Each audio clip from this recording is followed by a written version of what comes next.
Hardcore Minecraft is a Java difficulty that gives you one chance. You die, you lose the world forever. But that's made the game mode popular among YouTubers and gamers alike. So, what are the most insane things people have done in this game mode? That's what we're exploring today. Greetings gamers and welcome back to Top 10 Gaming. I'm Connor Monroe and this is the top 10 craziest things done in Hardcore Minecraft. Let's do it. And at 10, getting every achievement. There are plenty of people who have gotten every achievement in the game, including the hidden ones, but only a select few have been crazy enough to do this in Hardcore Minecraft. A few of these being Wadzi, Luke the Notable, and I'm sure Philza has gotten them all at one point during his 5-year stand in Minecraft Hardcore. But isn't that incredible? Those achievements range from opening your inventory to breeding every type of animal, and the challenges are even worse, not to mention the hidden achievements. Some of the challenges involve bringing a ghast into the overworld and killing it, having every potion effect, visiting every single biome, and having Shulker levitate you up 50 blocks. However, challenges do reward you with some experience, which is something I didn't know until now. However, hidden achievements are the toughest ones, only being possible if you do them by accident or because you know what to do. The hardest one being How Did We Get Here, where you need every single possible status effect at once, including Mining Fatigue, Wither, Blindness, Dolphin's Grace, and Levitate, and Conduit Power. So,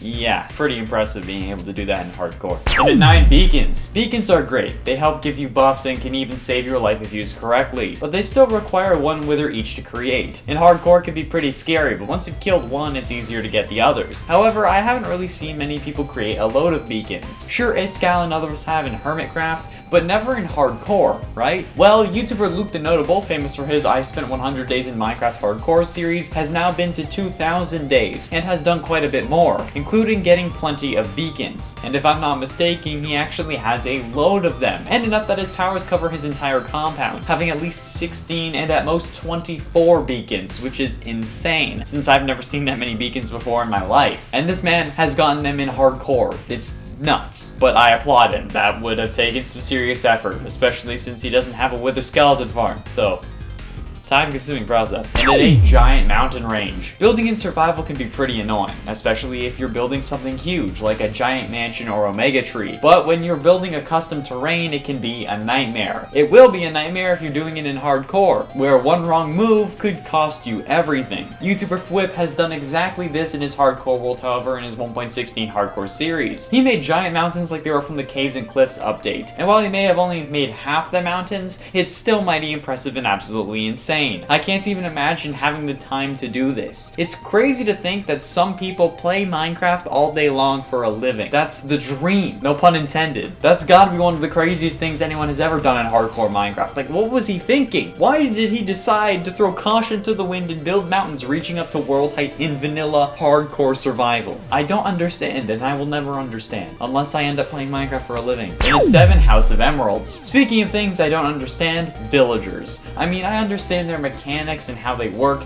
but I don't understand their love for emeralds. These people will throw all of their food at you for 1 emerald if you cure them from being a zombie, even if you intentionally cause them to become a zombie. Like, why does that make sense to them? Well, no matter, with a lot of hard work, some patience, and a lot of curing, you too could be like Luke the Notable in his 2,000 Days in Hardcore Minecraft video, where he made a tower fully out of emerald blocks.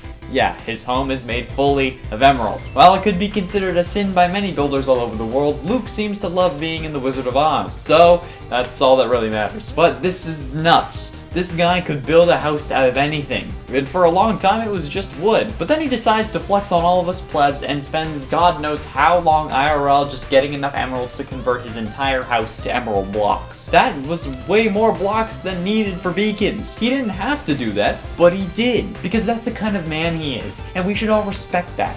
Good job, Luke. And at 6, VR. Plenty of YouTubers have played Minecraft in virtual reality. The VR craze was in full tilt, and I myself got a headset and fallen victim to the wonderful ability to escape this reality. However, according to Reddit user Franny's Flank96, they spent a year in Minecraft Hardcore in VR, but straight. Not like a year in real life, but in-game. Without sleeping in-game, that's just over 5 days. With sleeping, it's like 2.5 days, but only if you sleep as soon as you can. Which, what kind of nut would do that? The only time time I want to spend more than a few hours in VR is if I'm playing Skyrim VR, because it's my ideal world, aside from the giant spiders. But why would you do that in Minecraft? And, like, straight? I can understand being immersed in Minecraft VR, but straight? Like, he didn't take the headset off? I don't really believe that that's true, and I don't think there was a video connected to that post, but I can't be sure. We really don't have much to do at this point, so maybe he did. Let me know what you think below. Halfway through number 5, RL Craft. RL Craft is commonly known as the most difficult mod pack in existence, with plenty of new enemies who don't burn during the day and will absolutely obliterate you, and a load of mods to make the game slow to progress. But playing hardcore in this mod pack is a nightmare, especially when you survive for 100 days and then you have to repeat it over and over because you die. YouTubers Union and CXLVXN have both done this challenge, and man, it's insane. Union ended up trying to speedrun RL Craft on hardcore in one day, and I can't understand how much of a glutton for punishment you must be in order to even attempt that challenge. People out here spending one day in RL Craft and then never playing again, let alone 100 and trying to speedrun the damn thing. This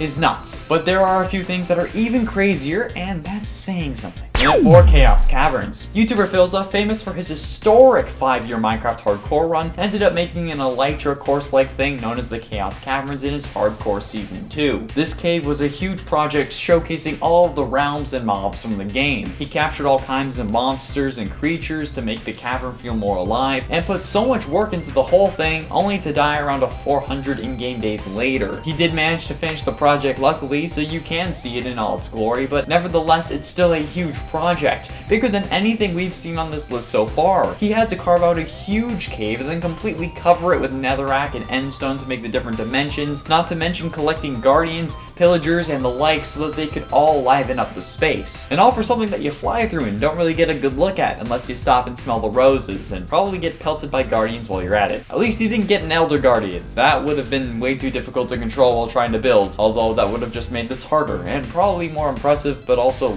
less impressive, because we'd all say that he should have thought of that.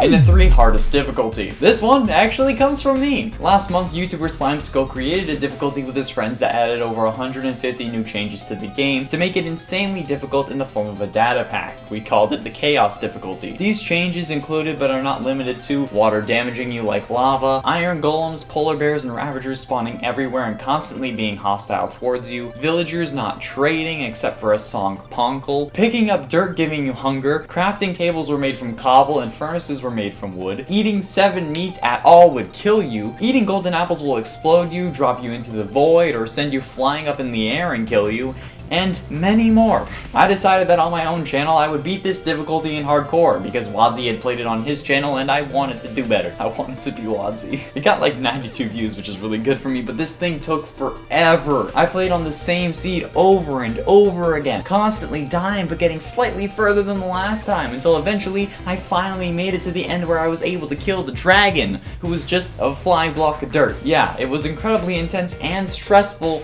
but damn, it felt good when I did it. You may not think it was hard, but it was, okay?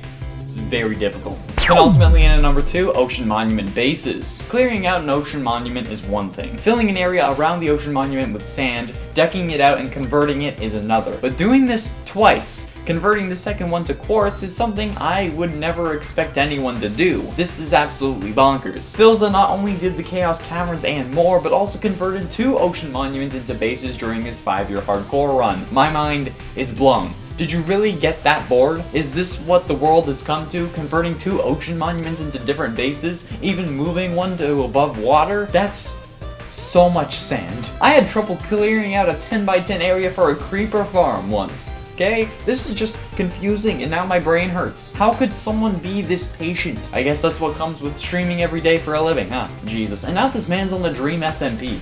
This man is nuts, but in a good way. Now we all have to hate baby zombies, just for this reason. Finally, in at number 1, Netherite Beacon. The Netherite Beacon is like the white whale of Minecraft. We all want it, we beg for it, it's one thing that we all want to catch, but seems impossible. Well, according to YouTube, it's not impossible. Most notably, YouTuber Wadzi made a full Netherite Beacon in his hardcore Let's Play a couple months ago, and then after made a beacon of every type, which kind of seems redundant at that point. Like, shouldn't you make every kind of beacon first. Nevertheless, this man spent 6 months and over 200 hours mining netherite in order to get the 5,904 netherite scrap needed to make the 164 blocks for the base. Not only that, but he also needed to get 5,904 gold ingots in order to make it as well, since you need 4 gold per netherite ingot. Finally giving gold a real use, am I right? However, people seem to think that this is fake, considering how it's a YouTube video where he like fasts forward and cuts things out. So in an effort to fight this, he uploaded an hour-long video where he just walked around his mine, showing the destruction caused by this hunt. I myself am actually starting this mission on my Twitch, since if I do it live, no one will be able to fight me on it,